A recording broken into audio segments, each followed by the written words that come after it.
पाना दरख्वास्त करता हूँ कि वो स्टेज पर तशरीफ़ लाएँ।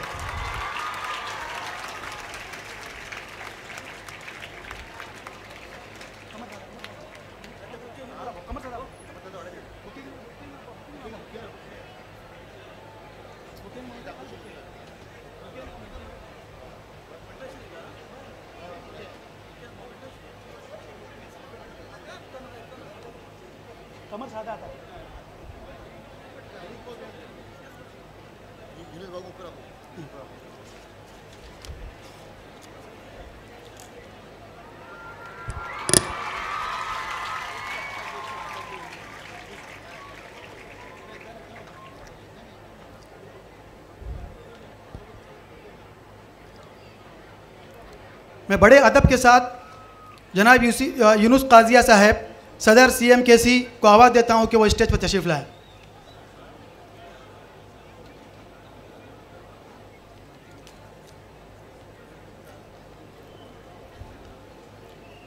मैं जनाब कमर सादा साहब से दरख्वास्त करता हूँ कि वो जनाब मुनव्वर जमा मोमेंटो और गुलदस्ता उनकी खिदमत में पेश करें।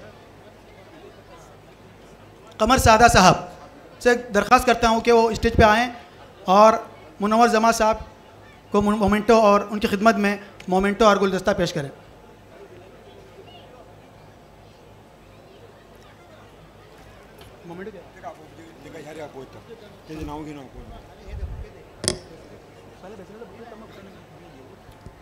मैं जनाब मुनव्वर जमा साहब को बड़े अदब के साथ आवाज़ देता हूँ कि वो आए और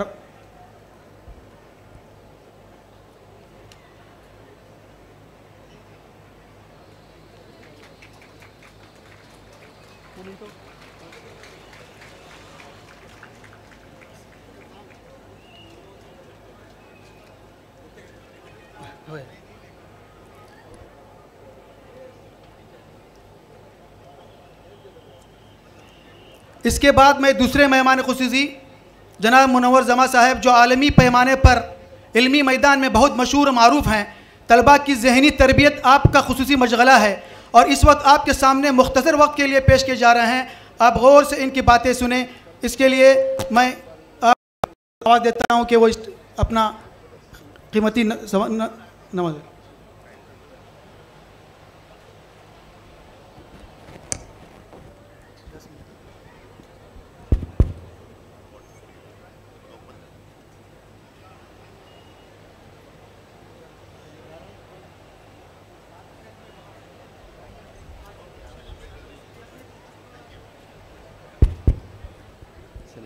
अस्सलामु अलैकुम वरहमतुल्लाहि वबरकातुहू।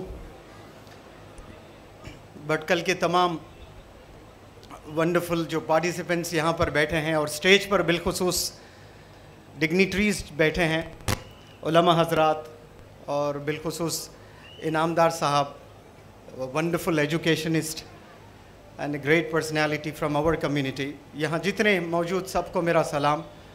मैं बिलखुसूस अतीक साहब और यूनुस साहब को मैं शुक्रिया अदा करता हूँ कि वो लोगों ने मुझे बुलाया है। गालिबन 1 साल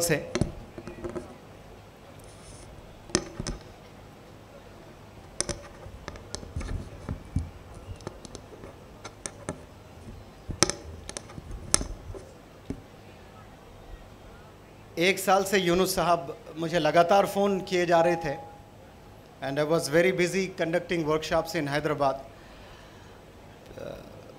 यहाँ पता नहीं कितने लोग मुझे जानते हैं, जो नहीं जानते हैं उन्हें मैं थोड़ा सा इंट्रोडक्शन देता हूँ कि मैं हिंदुस्तान के 22 स्टेट्स 22 स्टेट्स में घूम कर 40 दिन रहकर मैंने वर्कशॉप्स किए हैं, पर्सनैलिटी डेवलपमेंट वर्कशॉप्स।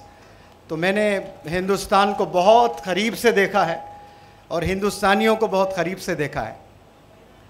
और कोरोना के बाद मेरी हिम्मत नहीं हुई कि मैं फिर घूमूं फिर पढ़ाऊं, क्योंकि स्कूल्स कॉलेजेस में जो पाबंदियां थी कोरोना के, तो फिर मैंने होटल्स में वर्कशॉप्स कंडक्ट करना शुरू किया। और मुझे यकीन नहीं था कि हमारे मुसलमान बच्चियां 1 महीने 40 दिन के लिए हिंदुस्तान के कोने कोने से आकर होटल में रहकर पर्सनैलिटी डेवलपमेंट वर्कशॉप अटेंड करेंगे। तो माशाल्लाह हज़ारों बच्चे एक साल में आए हैं, होटल में रुके हैं।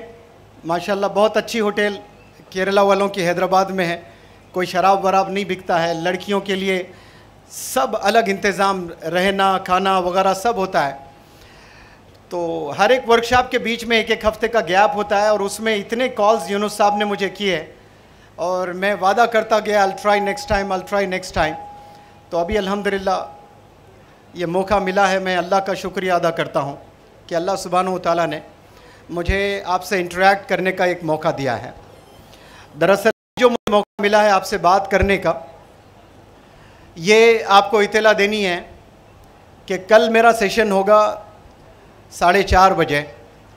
तो तमाम जो स्टूडेंट्स हैं, टीचर्स हैं, एस्पिरेंट्स हैं, ग्रेजुएट्स, पोस्ट ग्रेजुएट्स, वो सबसे इल्तिजा की जाती है कि वो लोग कल दोपहर में 4:30 शाम के 4:30 बजे यहाँ तशरीफ़ ले आए। मैंने जो हिंदुस्तान के यूथ को देखा है, पढ़ाया है, समझा है, वो मैं शेयर करूँगा कि क्यों बच्चे बिगड़ जाते हैं। और स्पेशली कोरोना के बाद I have literally seen the youth of our nation who were doing wonders in academics. उनका परसेंटेज 95-97 था, लेकिन फ़ोन एडिक्शन की वजह से जो डिक्लाइन हुआ है 70% पर आए हैं, 60% पर आए हैं, 50% पर आए हैं, हत्ता के वालिदैन से बदकलामी करना शुरू कर दिए हैं। तो ये जो 3-4 साल अब यहाँ से चलने वाले हैं, ये बहुत नाजुक दौर है यूथ के लिए, क्योंकि फिर वापस वो एकेडमिक्स में आना और गोल्स सेट करना अपनी लाइफ में, ये बहुत बड़ा चैलेंज है। और इस शहर में ये मेरा दूसरा विज़िट है। मौलाना इलियास साहब मुझे 2016 में इनवाइट किए थे and I visited many schools, many institutions and I address many people over here way back 5 years ago I think. और दोबारा मुझे एक मौका मिला है और ये 5 साल में मैंने बहुत से स्टूडेंट्स को पढ़ाया है। मैंने 2008 से शुरू किया दौर पढ़ाना और कमोपेश 2.5 लाख 2.5 लाख इंडिविजुअल्स को मैंने पढ़ाया है अल्हम्दुलिल्लाह। मैंने 2.5 लाख बंदों को पढ़ाने के बाद ये नतीजे पे मैंने पहुंचा है कि हम सब 2 बहुत बड़े गलतियां करते हैं। और मैं समझता हूं कि यहाँ जितने उलमा हजरात हैं और स्टेज पर भी तशरीफ़ फरमा है, उनके सामने मेरा इल्म 0.001% भी नहीं है, लेकिन उन्हीं की दुआओं से माशाल्लाह मैं उलमा की बड़ी कदर करता हूँ। उन्हीं की दुआओं से मैं हमेशा आगे बढ़ता हूँ। मुझे यकीन है जो मैं बात रखने जा रहा हूँ वो तमाम उलमा हजरात भी इससे इत्तेफाक रखेंगे। आज के दौर में हम सब, मैं सिर्फ स्टूडेंट्स नहीं कह रहा हूँ, मुझे जोड़कर मैं भी उसमें इन्वॉल्व करता हूँ, 2 बहुत बड़े गलती हम लोग आज के दौर में कर रहे हैं। सबसे पहली गलती, हमने खुद को नहीं पहचाना कि हम कौन हैं। अल्लाह ने इतने मखलूक बनाए हैं और इतनी ज़बरदस्त मखलूक, उसमें फिर अल्लाह कह रहा है कि हम आला है, बेहतरीन सांचे में हमने डाला है। और इस चीज़ को हमने आज तक नहीं समझा है। और मैं हमेशा स्टूडेंट से कहता हूं कि मैं अगर आपसे कहूं कि मैंने 5 करोड़ की नैनो कार ख़रीदी है, तो यहाँ बैठा कोई बंदा भी मेरी बात पर यकीन नहीं करेगा कि भाई नैनो कार 5 करोड़ की हो ही नहीं सकती। उसका प्राइस 1 लाख, 1.5 लाख, 2 लाख में ही है। अगर मैं आपसे कहूं कि मैंने 5 करोड़ की मर्सिडीज़ बेंज खरीदी है, तो हर बंदा यकीन करेगा कि हाँ भाई 5 करोड़ की तो मर्सिडीज़ बेंज मार्केट में है। तो मेरा कहने का मतलब है हर एक की कीमत है। नैनो कार की एक कीमत है, मर्सिडीज़ बेंज की एक कीमत है। मगर आपसे अगर मैं कहूं कि मैंने अभी 1 किलो आलू ख़रीदे हैं 50,000 रुपये के, कोई यकीन नहीं करेगा, क्योंकि आलू की भी एक कीमत है। तो फिर मैं स्टूडेंट से पूछता हूं कि भाई आपकी क्या कीमत है, आपके हाथ की क्या कीमत है, आपके पैर की क्या कीमत है। अगर मैं जाकर रोनाल्डो से कहूं कि भाई तेरा पैर दे दे, मैं 10,000 करोड़ दूंगा, तो वो नहीं देगा 10,000 करोड़, क्योंकि उसको मालूम है उसको दौलत, शोहरत, रिकग्निशन जो भी मिला है वो पैरों से मिला है। और वही पैर अल्लाह ने हमें भी दिया है। आप विराट कोहली से जाकर पूछे एक अंगूठा दे दे, मैं तुझे 10 करोड़ दूंगा, वो 10 करोड़ नहीं देगा, नहीं लेगा वो। उसको मालूम है कि ये अंगूठे में कितना पावर होता है, बैट जब पकड़ते हैं तो ग्रिप कहाँ से मिलती है। वो लोग ने रियलाइज किया, उन्हें मालूम है हाथों की क्या वैल्यू है, क्या कीमत है। और हमने आज तक कीमत अपनी लगाई नहीं। जो अल्लाह ने हमें बनाया है और उसमें जो दिमाग दिया है, तमाम मखलूक, if I talk about animals and to elephants, चींटी से लेकर हाथी तक सबके ब्रेन्स होते हैं, दिमाग होता है। हमारा भी दिमाग है, लेकिन वो लोग का जो दिमाग है ना जानवर का, वो लिमिटेड है, इतना ही सोच सकते हैं। लेकिन इंसान को जो अल्लाह ने बख्शा है दिमाग, वो अल्लाह ने हम पर छोड़ रखा है। जितना हम मेहनत करेंगे उतना इल्म मिलता जाएगा हमें।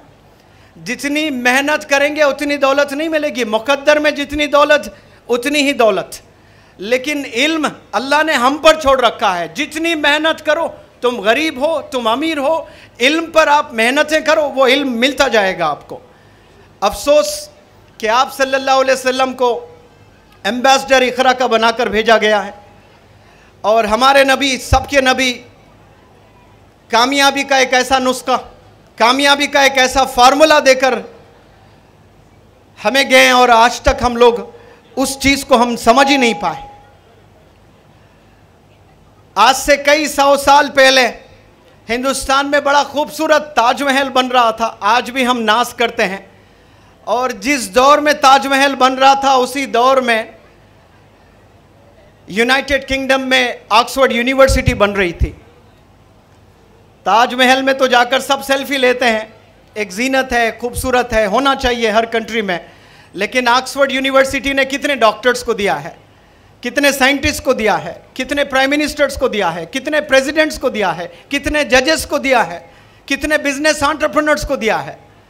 और ये इकरा से ही है, फार्मूला एजुकेशन है। और जो एजुकेशन को समझें, पकड़ लें उसको, तो फिर वो यहाँ भी कामयाब और आखिरत में भी कामयाब। और जो दूसरी सबसे बड़ी गलती जो हम करते हैं, खुदा को हम नहीं समझ बैठे आज तक, अभी तक नहीं पता। अल्लाह एक है ये जानना खुदा नहीं है। अल्लाह की अजमत को भी समझना है, अल्लाह की रहमत को भी समझना है, अल्लाह की ताकत को भी समझना है। मेरे उस्ताद हमेशा कहते हैं कि अल्लाह से मांगो।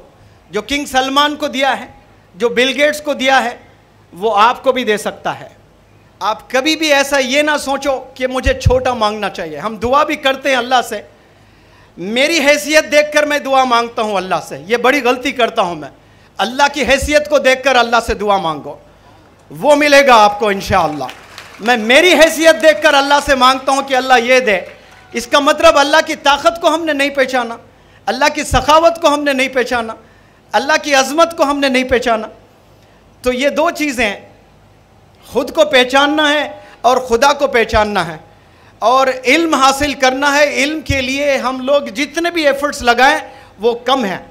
और मैं इस प्लेटफॉर्म से मुबारकबाद पेश करता हूं इनामदार साहब को, जो मैंने सुना 1 रुपया लेकर, शायद भटकल से ही या गोवा से आप पूना गए थे, आज माशाअल्लाह बेहतरीन यूनिवर्सिटी कायम किए हैं। Big round of applause for this great gentleman and great educationist PA Inamdar Sahab. मैं समझता हूँ 3 या 4 नामों के यूनिवर्सिटीज़ हैं, एक चेन्नई में है और पुणे में भी माशाल्लाह आपकी यूनिवर्सिटी कायम हुई है।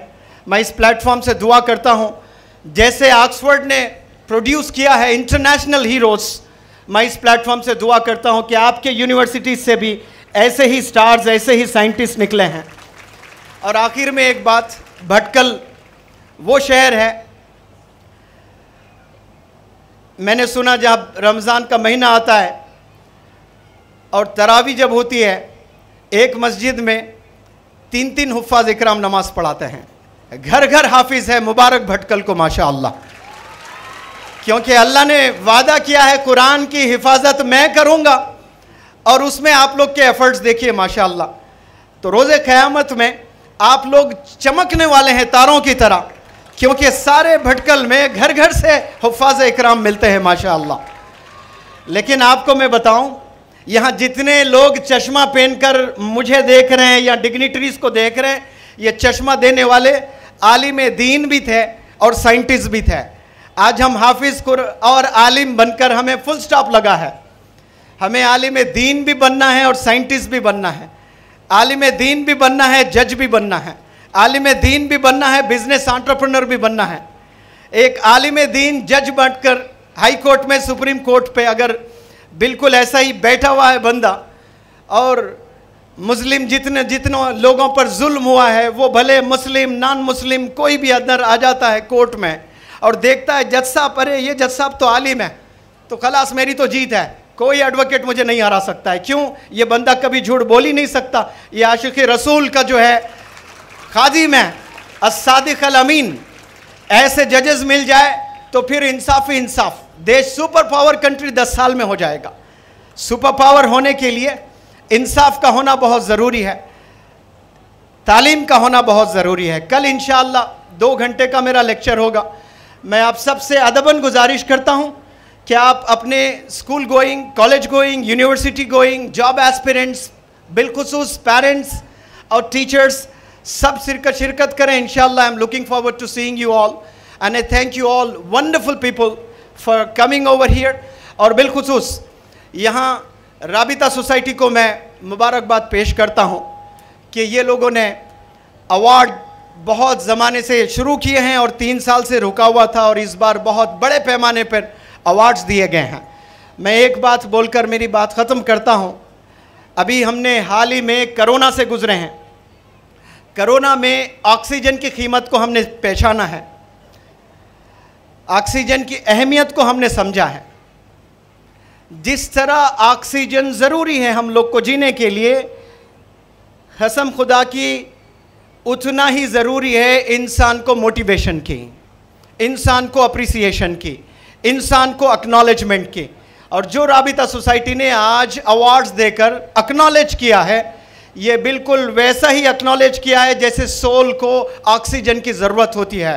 Rabita society has done wonders and I congratulate all the winners. जितने भी विनर्स यहाँ पर हैं जो सुबह से अवार्ड्स लिए हैं और लेने वाले हैं, उनके टीचर्स को सलाम, उनके पेरेंट्स को सलाम, और ये राबिता सोसाइटी को सलाम। अस्सलामु अलैकुम व रहमतुल्लाहि व बरकातहू। विल सी यू टुमारो इंशाअल्लाह। Thank you so very much.